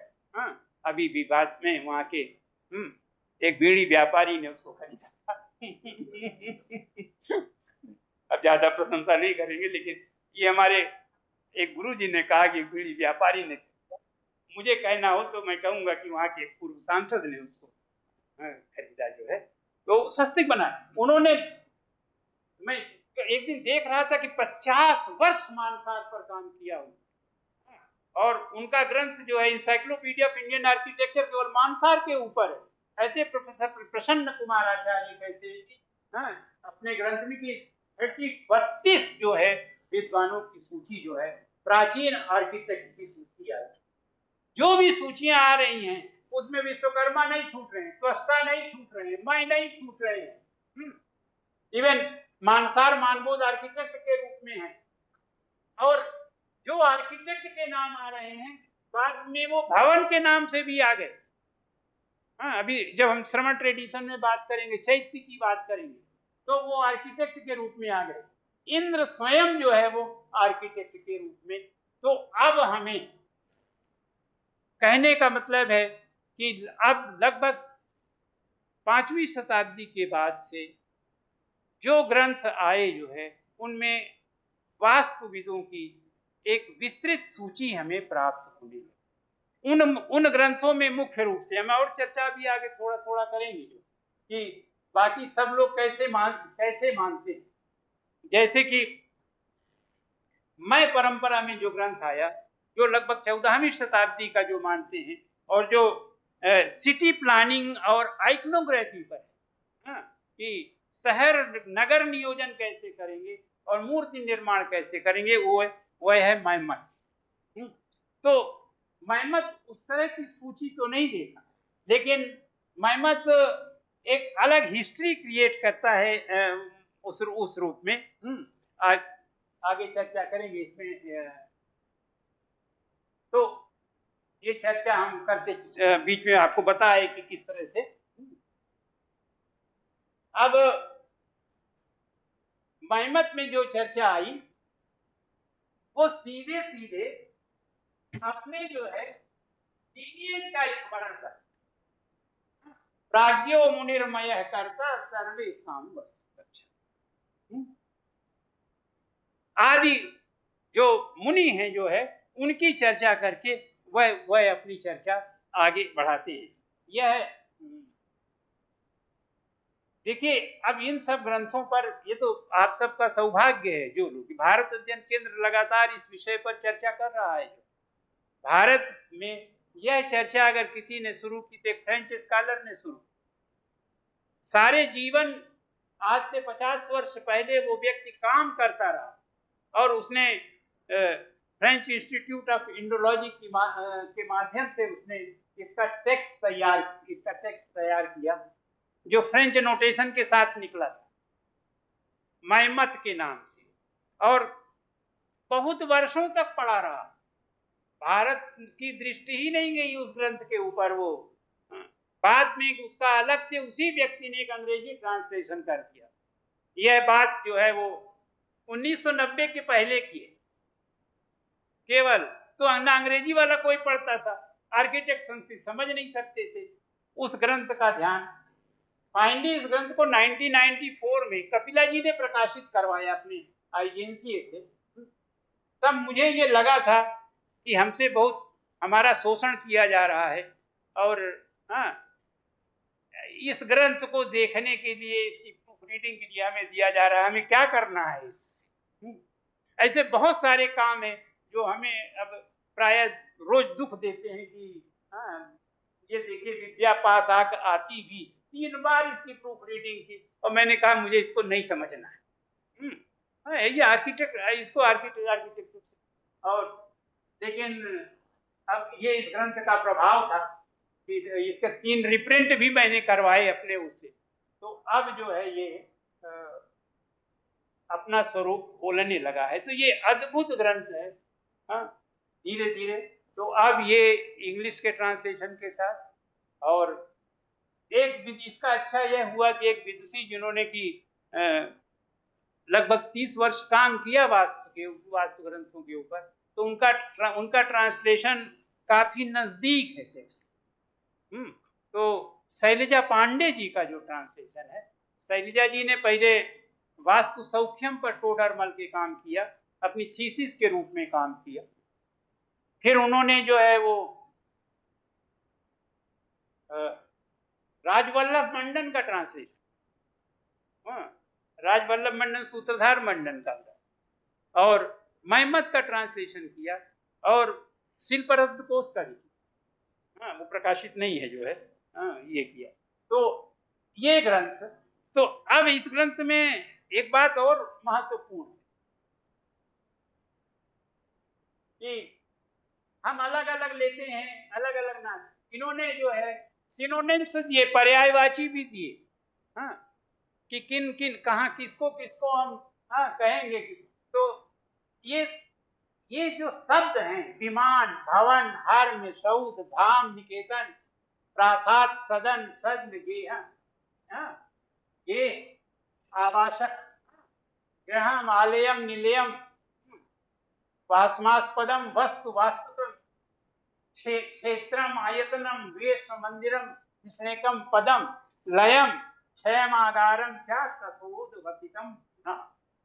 ये सारे के सारे जो है उन्होंने घर के पर्यावास के पर्याय के रूप में दिए कि इनको, इन घर को घर नहीं समझना चाहिए, इसलिए घर को प्रासाद के रूप में देखो, मंदिर के रूप में देखो, देवताओं के निवास के रूप में देखो, अटेंडेंट के रूप में देखो। तो ये सारी चीजें जो है आपको अगर दिखाएगा तो कौन दिखाएगा? ये आपका वास्तुशास्त्र, वास्तु विज्ञान दिखाएगा। ये सारा का सारा उसका अंग्रेजी ट्रांसलेशन है इसमें। अब एक और बहुत बड़ी बात जो है उन्होंने कही कि पहला, ये मैं कह रहे हैं, क्या कह रहे हैं कि the earth is the principal dwelling place। अब वहां क्या कहा? ब्रह्मा देवानां प्रथमम संबभूव विश्वस्य कर्ता भुवनस्य भू। तो पहली चीज वास्तु में क्या के प्रिंसिपल, जो सबसे प्रमुख चीज है पृथ्वी ही है, because it is on her that constructed dwelling vastu. जिस ये वहां उसी के ऊपर है जिसने सब संपूर्ण सृष्टि प्रक्रिया का ये निर्माण बनाया है। तो इसके बाद इसके स्वरूप पर ये चर्चा करते हैं। तो महमद जो है, महमद के अनुसार जो है ये जो वास्तु विज्ञान है, ये विशेष रूप से मय ट्रेडिशन का के परिणाम स्वरूप प्राप्त हुआ, और उसी के वे करता है, और अलग अलग साइट्स के रूप में इसका ये विवेचन करते हैं। ये पहले और दूसरे ही अध्याय में करते हैं। तो अब शब्द हमें हमारे सामने जो आया, हमने कहा संक्षेप में, तो स्थपति सूत्रग्राहीन तक्षर और वर्धिकी से के माध्यम के का ये जो अंग है, ये जो 4 अंगों के रूप में जो साइंस ऑफ आर्किटेक्चर शुरू होती है, वही वास्तु विद्या है। उसके अंदर जो एस्थेटिक्स है, जो सौंदर्य है, वही शिल्प। देखिए 2 चीजें हैं, सारा का सारा। अभी हम जाएंगे बौद्ध आर्किटेक्चर, हमारे विद्वान बैठे हैं, इतिहास के बैठे हैं, तो हमें सिमिलरिटी क्या है हमारे, हम जो हैं वो अमूर्त से मूर्त के रूप में आए। हम चर्चा क्या किए थे, ना तो मूर्त था ना अमूर्त था, यही चर्चा से आए थे ना। तो वहां जो पहले भगवान बुद्ध का जो स्वरूप के सामने जो परम तत्व का स्वरूप था, क्या कोई उसकी मूर्ति थी? उसकी कोई मूर्ति नहीं थी। वह ज्ञान तत्व ही था। इसलिए भगवान ने मना किया था, नहीं मूर्ति, मेरी मूर्ति बनाने की जो आवश्यकता नहीं है। जो तो यहाँ भी जो है जब इन चारों के माध्यम से जो मूर्त स्वरूप जो है, हाँ, जो समस्त ब्रह्मांड का जो मूर्त स्वरूप है, वो आलय के रूप में, प्रासाद के रूप में, विमान के रूप में, विमान बाद में हमारी संस्कृति तो देखिए कि नहीं, जो विमान तत्व है जो है वह उसका संबंध जो है पृथ्वी से आकाश तक का संबंध उसमें, तो उसके शास्त्र को घर के साथ जोड़ने से मना कर दिया, हमने स्वीकार नहीं किया, क्योंकि वह जो बनेगा किसके लिए बनेगा? देवता के लिए बनेगा। इसलिए भगवान वेंकटेश्वर के जो निर्माण का जो ग्रंथ है, जो उनके निर्माण को विभाजन करता है, उसका नाम क्या है? विमानार्चन कल्प। विमानार्चन कल्प, हाँ, वह वास्तु का टेक्स्ट है जो है। तो इन सब से साइंस ऑफ जो है आर्किटेक्चर, जिसमें ये सब चीज है, टाउन प्लानिंग भी है, सिविल आर्किटेक्चर भी है, टेम्पल आर्किटेक्चर भी है, पैलेस आर्किटेक्चर, कोई ऐसी निर्माण की विधि नहीं है जो वास्तु में नहीं है, सारी। और उसके अंदर जो एस्थेटिक है उसमें है वास्तु। हमारे प्राचीन आचार्यों ने क्या लिया? वास्तुस्पतियों है, वास्तु के देवता अधिपति है, उनका निवास स्थान कहाँ है? अर्थात कौन बताता है? ऋग्वेद बताता है। घर बनाना कौन बताता है? अथर्ववेद बताता है। ऋग्वेद का संबंध किससे है? एनर्जी से है, अग्नि से है।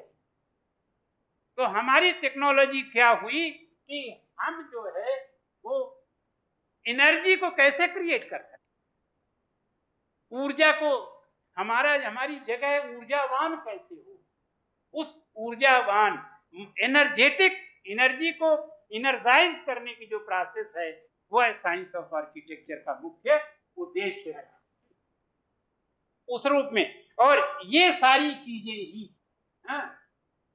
कलाओं का जो तात्विक स्वरूप है वो इस आर्किटेक्चर, इसी के लिए एक कला से एक कला से 4, 4 से 16, 16 से 64, 64 से बढ़ती बढ़ती अलग अलग अलग अलग अलग सब इसी रूप में यहाँ आती जाएंगी। ये उनके लिए जो है हम बता ले गए आपको, एक दूसरे के साथ कैसे ट्रेनिंग देते हैं, हाँ, ये करते हैं। ये लिखना बड़ा कठिन काम है। अच्छा, हम तो एडिट नहीं करते, जो चीज जैसे करते गए। तो हिस्ट्री हमने आपको बता दी कि पहले सूत्र ग्रंथ आए, वहां बढ़ रहा है, फिर पुराण आए, सारे पुराण में हमने बताया कि ये विशेष रूप से जो है, अब इसमें सांब पुराण नहीं दिया हुआ है। पूरा का पूरा जो हमारा सूर्य मंदिर निर्माण की जो प्रक्रिया है, हाँ, जो कॉम्प्लेक्सेस है वो हमारे सांब पुराण में आएंगे, हाँ। और सारे के सारे जो ये एक और है, काश्यप शिल्प में जाएंगे तो वहां हमने पूछा कि जानना चाहा कि ये साइंस ऑफ आर्किटेक्चर कैसे क्रिएट हुई, तो वो वहां ये है कि भगवान शिव ही जो है सब कुछ करने वाले हैं, उन्हीं के उनके जो पंचमुख जो हैं, तो वो पृथ्वी रूप विशेष रूप से वो चित जल पावक गगन समीरा, इन्हीं 5 का प्रतिनिधित्व करते हैं। तो और उनके ये मुख ही ये सब सारे कार्य करते हैं। ये बात अब दूसरे उसमें करेंगे, ये थोड़ा सा अभी कठिन है यहाँ पर। तो इसके बाद अलग अलग वास्तु के विकास की प्रक्रिया जब आगे बढ़ती है, दूसरे लेक्चर में ये करेंगे कि हमारे आगम ग्रंथ आते हैं, तंत्र, ज्योतिष का बहुत बड़ा योगदान है, हाँ। हमारी जो पद्धतियां आई जो विशेष रूप से, हाँ, जिन पद्धतियों ने एक एक ईंट का वस्तुतः हमारे सामने किया, ये कुछ जो है अभी चर्चा हम कर लिए हैं एक एक लिए। जिस तरह से आयुर्वेद में अष्टांग सिद्धांत है, वहाँ यहाँ भी अष्टांग स्थापत्य के बारे में चर्चा है, इसके बारे में फिर संग्रह ग्रंथ हैं, हाँ।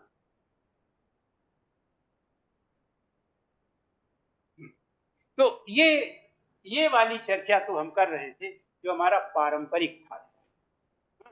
अब ज्ञानेंद्र जी ने कहा कि नहीं, जो है वो तीनों की चर्चा होना है, बौद्ध की भी होना चाहिए और स्थापत्य की भी, अरे जैन परंपरा में होना चाहिए। समय ज्यादा तो नहीं हो रहा है, हाँ ज्यादा हो गया है ना, लेकिन हम जल्दी से इसको कर देते हैं।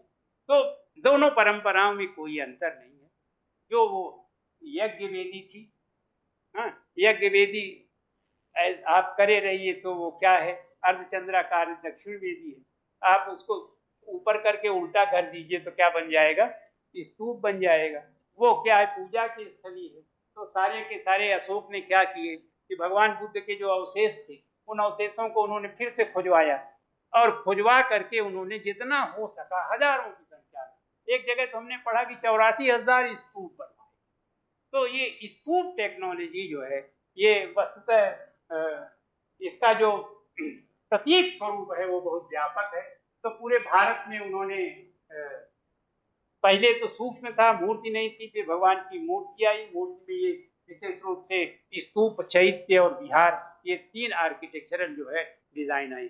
लेकिन इन तीनों को बनाने में जो है, हाँ, भारत ने अपनी जिस प्रतिभा का परिचय दिया, उस प्रतिभा का रिप्लेसमेंट आज तक नहीं हुआ, कोई भारत भी नहीं बना पाया। तो और वह भी आज से 2000 साल पहले कि क्या टेक्नोलॉजी थी। क्योंकि अब हम इन स्तूप, विहार, चैत्य को एक साथ ही देखें, अगर हम आगे बढ़ते हैं, इसको नहीं आपको बताते।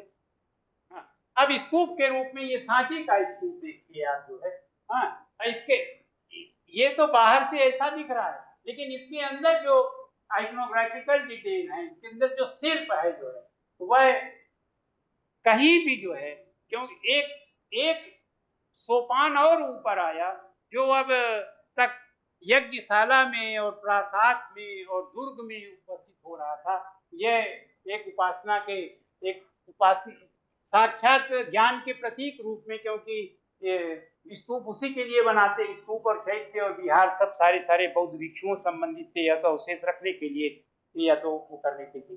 तो ये अब देखिए 2000 साल पहले इस पूरी की पूरी जो है घोड़े के टाप की जो संरचना है, ये अजंता केव्स है। ये केव्स जो हैं, ये लगभग 100 सीढ़ी ऊपर चढ़ के पहाड़ी में, ये पूरे पहाड़ को काट करके और जो संरचना इन्होंने बनाई, हाँ, जो ये पिलर्स बनाए, इसके अंदर जो इस चैत्य बनाया, जो एक नहीं बनाया, लगभग 31 गुफाएं बनाई, हाँ, इसमें भिक्षुओं के रहने के लिए भी जगह बनाया उन्होंने, हाँ, और ये देखिए साक्षात जो है, हाँ, ये शायद वह वाली मूर्ति है कि एक तरफ से भगवान बुद्ध को देखिए तो वो शोकमग्न दिखाई देते हैं, दूसरे तरफ से देखिए तो वो स्मित हास दिखाई देगा, और सामने से देखिए तो लगता है कि बिल्कुल शांत जो है, परम शांत बैठे हुए। ये 2000 साल पहले हमारा बौद्ध की रचना है। अब उसी के साथ में, ये तो अजंता का था, उसी से 100 किलोमीटर इधर एलोरा में आइए तो एलोरा जो है सम्मिश्रण है असल में, हाँ, अपनी सनातन संस्कृति का भी, जैन संस्कृति का भी और बौद्ध संस्कृति का भी। तो ये कैलाश मंदिर का वो स्वरूप देखिए, रॉक काट है, कोई ये स्टोन नहीं है, जो है पहाड़ को काट करके, पत्थर को काट करके ये जो आर्किटेक्चरल नमूना दिया गया, ये अब भारत में अब तो नहीं बनाएगा कोई, अब नहीं लगता जो, हाँ, ये सारा का सारा उसके अंदर ये हमको लगता है स्तूप वाला है, जो है सांची के स्तूप के साथ शायद बना हुआ है, ये उसका है। ये चूंकि सब जगह मैं गया तो मैंने सोचा कि आपको इसके कुछ नमूने जो है, हाँ, तो मेरे एक गुरु ने कहा कि कम से कम तीन बार जाइए आप, तब ये आर्किटेक्चरल डिजाइन ये समझ में आएगी, अथवा ये नहीं समझ में आएगी। अब थोड़ी सी जैन परंपरा पे चर्चा कर लेते हैं। जैन परंपरा का सीधा संबंध जो है उनकी तीर्थंकर परंपरा से। अब तीर्थंकर परंपरा में जो जैन विद्या और शास्त्र का प्रवर्तन होता है, उनमें पार्श्वनाथ के पहले तक जितने आते हैं उनकी कोई शिष्य परंपरा नहीं है। शिष्य परंपरा विशेष रूप से भगवान महावीर शुरू करते, तो महावीर भगवान की तीर्थ परंपरा शुरू होने से विद्याओं का जो प्रसार है उनके काल में हो जाता है। लेकिन जो यहाँ भी जो अभी और हमने कहा कि जो पहाड़ों को काट करके जो बनाने की जो कला थी वो बराबर चल रही थी। परिप्रेक्ष्य में, अजंता के परिप्रेक्ष्य में पूरी की पूरी बेल्ट देखिए उधर, तो जैसे कार्ला केव में है, कार्ला का जो स्तूप है उस स्तूप के साथ पहाड़ में ताले गांव में एक पहाड़ को काट के छोटा सा शिव मंदिर बनाया गया ऊपर पहाड़ पर। तो ये वैदिक, जैन और समर्थ तीनों ट्रेडिशन में ये परंपरा चल रही थी। लेकिन ये जो उड़ीसा में भुवनेश्वर के पास जो उदयगिरी खंडगिरी केव में है, वह भी लगभग 2000 वर्ष पहले वहां भी ये इस तरह की जो डिजाइन है जो हम अजंता में देख रहे थे या एलोरा में देख रहे थे, ये हम एलिफेंटा में देखेंगे तो वो भी वहां मिल रही थी। इसी तरह से जो कि इन सारी चीजों का खारवेल के इंस्पेक्शन से हमें पता लगता है। तो ये एक समझ लीजिए थोड़ा कि लेकिन जो कंटिन्यूटी, देखिए दो चीजें हैं। हमारी सनातन परंपरा में क्या हुआ, हम आगम पर चर्चा करेंगे अगली बार, तो आपको बताएंगे कैसे डेवलपमेंट होता है। वो डेवलपमेंट जो है वो शास्त्र के आधार पर होता है, डिविएशन नहीं होता।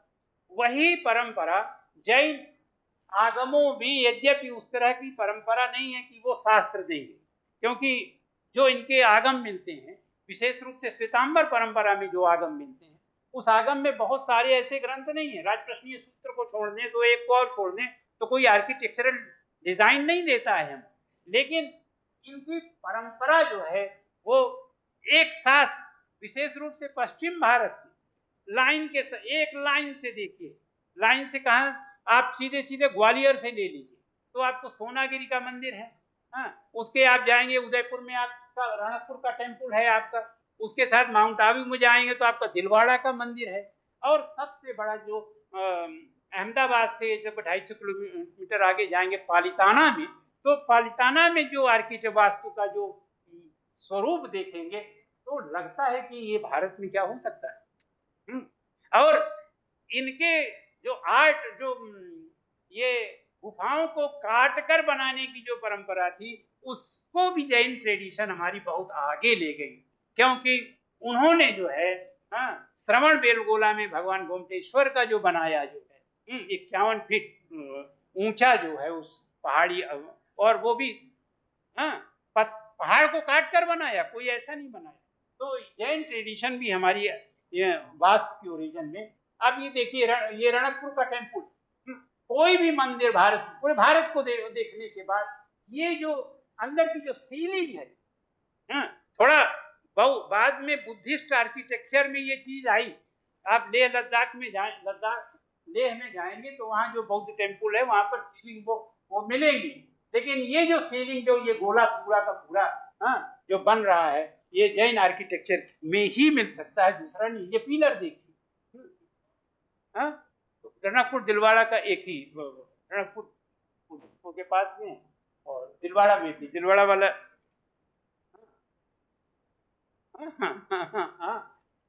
ये चीजें, ये पालिताना, ये शत्रुंजय हिल है पालिताना में। तो ये तो एक मंदिर है, कई मंदिर है बचे हुए। ये सब जो हैं श्वेतांबर भी जाते हैं, दिगंबर भी जाते हैं, और इसके बगल में ही अपना एक भगवान नीलकंठेश्वर का भी मंदिर है, वहाँ वो है। और मुझे तो बड़ा अनुभव है, मैं इसको पूरा जो घूम के आया तो मुझे मतलब कोई परेशानी नहीं हुई जो है 2 महीने के बाद जो वो पहले से पालिताना का पता नहीं कौन सा, भावनगर तो नहीं है, एकदम सीधे भावनगर ये इस साइड में है, ये सीधे है 250 किलोमीटर, बहुत बढ़िया जगह है, एकदम जाने लायक है, भव्य मंदिर। और कई मंदिर हैं ऊपर के ऊपर, वो चढ़ते, नीचे भी हैं, मतलब वो तो लगभग 1000 कितनी सीढ़ियां हैं, चढ़ के जाना पड़ता है। एक है शिव मंदिर है, ये नीचे वाला मुख, ये सारे जैन देखिए, ये जो सोमपुरा स्टाइल, ये वाली जो स्टाइल है ना, ये सारी की सारी गुजरात से ही है। जितने भी मंदिर बने हैं आजकल जो बन रहे हैं, राम मंदिर से भी ये सारी के सारे सब है। दिल्ली में जो बना है वो बीएल इंस्टीट्यूट ऑफ इंडोलॉजी में, सामरिया का मंदिर जो बन रहा है उदयपुर के पास, एक ही उनके पास डिजाइन है, उसी उसी डिजाइन में आपको उसको सब करेंगे। वो वाला कहाँ का था? हाँ नहीं लिखा हुआ। अच्छा चलिए, तो हाँ ये देखिए, हाँ ये श्रवण बेलगोला, ये कट का उदाहरण देखिए आपका, ये देखिए। हाँ इतना ऊंचा नहीं है, आराम से आप चढ़ सकते हैं। मैं 3-4 बार गया। 51 फीट, बड़ा आनंद आता है देख, बड़ा आनंद। उसको बाद देखने से ये लगता है कि यार मतलब हाँ, उधर है ये पूरा का पूरा ये बेल्ट, फिर यहाँ से 500 किलोमीटर चले जाइए आपको उत्तर उत्तर कर्नाटक तक, तो आपको लगेगा कि भारत का सबसे सुंदर जगह है। और कितने यार, एक नहीं है, कम से कम 25 आर्किटेक्चरल साइट, हाँ होलेबिडुर से लेकर के और केसवन टेम्पल से लेकर के, और फिर बढ़ते चले जाएंगे। एक बार पूरे परिवार को लेकर एक हफ्ता मैंने 4-5 बार किया। ये भैया, ये कुंभलगढ़ फोर्ट है, कुंभलगढ़ फोर्ट है। वहां कुंभलगढ़ फोर्ट पर ये जैन टेम्पल, इसका ऊपर का शिखर देखिए, पूरी का बात करना, ये भी मध्यकाल का, मतलब 14वीं 15वीं शताब्दी, कुंभलगढ़ फोर्ट के बाद में बना ना। इसका इसकी ये जो वाल है ये बड़ी देखने लायक, ये वो उसने बनाया, प्रसिद्ध जो है आर्किटेक्ट, मॉडर्न मेडुअल पीरियड का सबसे बड़ा प्रसिद्ध जो स्थपति है, सूत्रधार मंडन। सूत्रधार मंडन इसके आर्किटेक्ट, जिन्होंने 8 ग्रंथ लिखे। ये देखिए, हाँ ये आ गया, ये है आपको जिसको कह रहे थे दिलवाड़ा ना, ये दिलवाड़ा है, ये भी अद्भुत है। पुलिस का शिखर देखिए, हाँ पूरा ये सारे के सारे, रणकपुर, दिलवाड़ा, हाँ ये माउंट आबू में है। हाँ जितने के जितने आप देखिए, एक शहर में सबसे ज्यादा मंदिर जो है वो है अहमदाबाद में, लगभग 500 जैन मंदिर। हाँ। हम लोग तो कहते हैं जो है ना कि हम कड़कड़ में शंकर हैं, इसलिए हमारा हर जगह मंदिर है, हाँ लेकिन उसके और हर की बायोग्राफी अलग अलग, हर मंदिर की बायोग्राफी अलग, पहाड़ों के बीच। तो अब ये उसकी सीलिंग देखिए, ये सीलिंग देखिए उसकी, हाँ ये बड़ी मोहक। कपिला जी ने प्रारंभिक तौर में 2-3 किताबें छपी, एक दिलवाड़ा जैन टेम्पल पर छपवाई, अलग से पूरी की पूरी वॉल्यूम है दिलवाड़ा, और रणकपुर पर भी है, रणकपुर पर।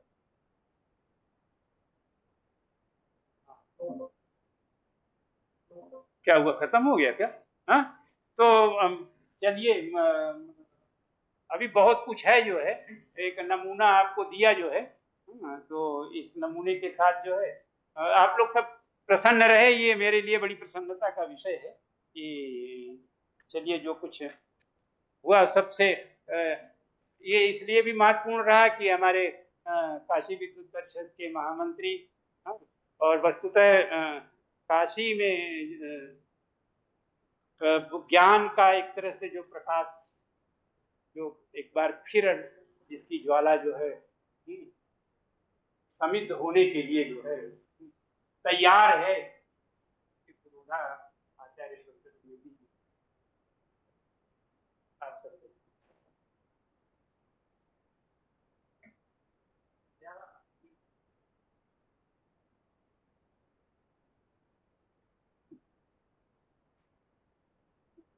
बहुत सुंदर आदरणीय, आप सबने अभी आचार्य श्री को वास्तु के जो शास्त्रीय पक्ष हैं और उसका कैसे क्रमिक विकास हो रहा है, उस विकास क्रम को समझने के लिए पूरे देश भर के एक नहीं तीनों परंपराओं को, ब्राह्मण, बौद्ध और जैन तीनों परंपराओं के उदाहरण भी आपने देखा। एक झलक उसको देखिए कि जो हमारे सिद्धांत ऋषियों ने दिए, मुनियों ने दिए, उन सिद्धांतों का जो प्रतिफल जो आया वो किस हद तक हमें देखने को प्राप्त हो रहा है। और इसको ज़्यादा विस्तार नहीं देंगे। यदि आपके कोई प्रश्न हो, जिज्ञासा तो आपको बहुत होंगे, मुझे भी पता है, लेकिन कुछ जो है आगे भी आचार्य श्री के व्याख्यान हैं तो उसमें भी हम कर सकते हैं। लेकिन कोई आपका यदि आपकी जिज्ञासा है, ऑनलाइन माध्यम से जो जुड़े लोग हैं, तो मैं पहले उनसे आग्रह करूंगा कि आपका कोई प्रश्न हो तो अवश्य पूछिए।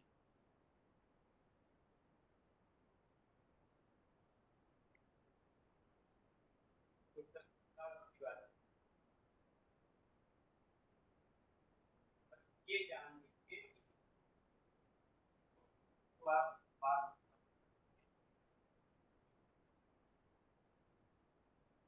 जितनी भी साइंसेस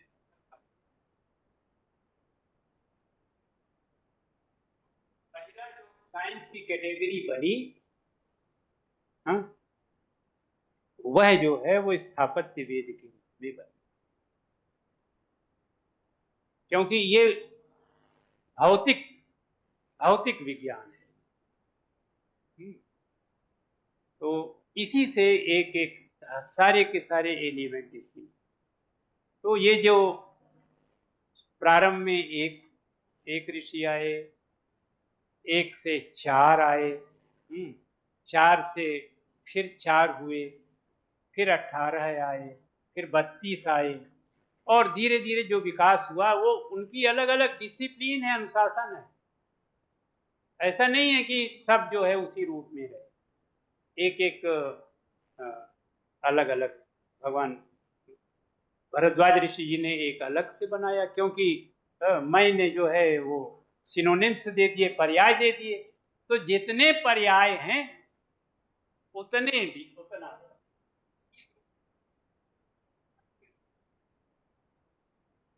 आपकी जिज्ञासा नहीं है तो हम आज यहाँ विराम लेते हैं। कल फिर इसी समय 3 बजे से हम जुड़ेंगे और विषय होगा वास्तुशास्त्र के आधारभूत सिद्धांत, वास्तुशास्त्र एवं ज्योतिष की परस्पर उपादेयता। हम सबके साथ जुड़ेंगे आचार्य विनय कुमार पांडे जी, जो संस्कृत विद्या धर्म विज्ञान संकाय के ज्योतिष विभाग के आचार्य हैं, पूर्व विभागाध्यक्ष भी रह चुके हैं। तो उनके साथ हम सभी जुड़ेंगे। तब तक के लिए हम लोग विराम लेते हैं।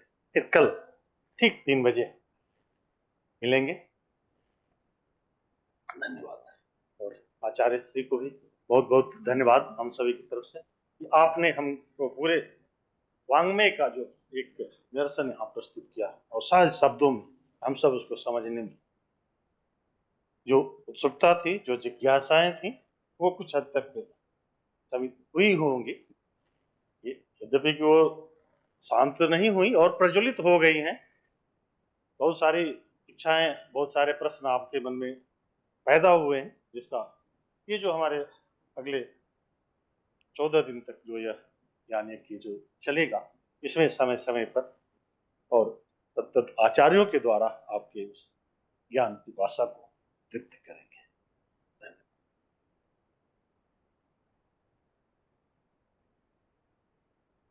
आप सभी के लिए चाय है बाहर।